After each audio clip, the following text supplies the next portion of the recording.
पुरुष है तो शमशान में जाओ कि जिसके द्वारा तू सुखी होने वाला है ये गधा ऐसे यहां आएगा। इसकी हड्डियां घर में नहीं लिए जाएगी, समझ ले। इसको मैं मानकर कब तक करेगा? और ऐसे भ्रम में क्यों पड़ता है कि यहाँ रहूं तो सुखी रहूं, बंगला बढ़िया हो, गाड़ी बढ़िया हो, पत्नी बढ़िया हो, सब मेरे कहने में चलिए। भ्रम काय को करता है? वो आदमी महामूर्ख है जो चाहता है कि मैं संसार में सुखी रहूं। संसार में भगवान के पिता श्री दशरथ भी दुखी हो गए तो तुम कब तक सुखी रहोगे? क्या संसार नित्य है? क्या जीवात्मा तुम नित्य हो, परमात्मा नित्य है, शरीर और संसार अनित्य है। तो नित्य अनित्य से कब तक सुखी रहेगा? चेतन जड़ से कब तक सुखी रहेगा? शाश्वत नश्वर से कब तक सुखी होगा? ये अज्ञान है।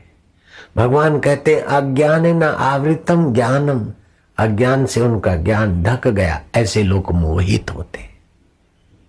इसीलिए सत्संग के बिना जीवन का उद्धार आज तक किसी का हुआ नहीं, न हुआ था, न होता है, न हो सकता है। भगवान शिव जी के दर्शन कर दिए प्रचेताओं ने, और प्रचेताओं को शिव जी ने कहा जो चाहिए मांग लो। तो भगवान विष्णु का स्तवन और विष्णु के दर्शन की आशीर्वाद मांगी, साधना। विष्णु जी आ गए और प्रचेताओं को बोला वरदान मांगो।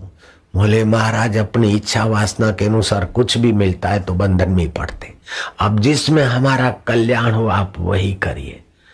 तो भगवान नारायण ने कहा जाओ मेरी कृपा से तुमको देव ऋषि नारद का सत्संग मिलेगा।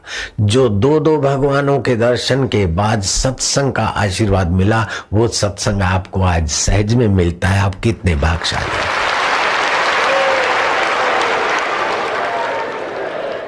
इंद्रियार्थेषु वैराग्यम, इंद्रियों के द्वारा सुखी होने के राग से आप बच जाओ। इंद्रियार्थेषु वैराग्यम अन अहंकार एवच, धन का अहंकार, सत्ता का अहंकार, डिग्री का अहंकार, मित्रों का अहंकार, ये बाहर की चीजों के अहंकार को धोखा समझो।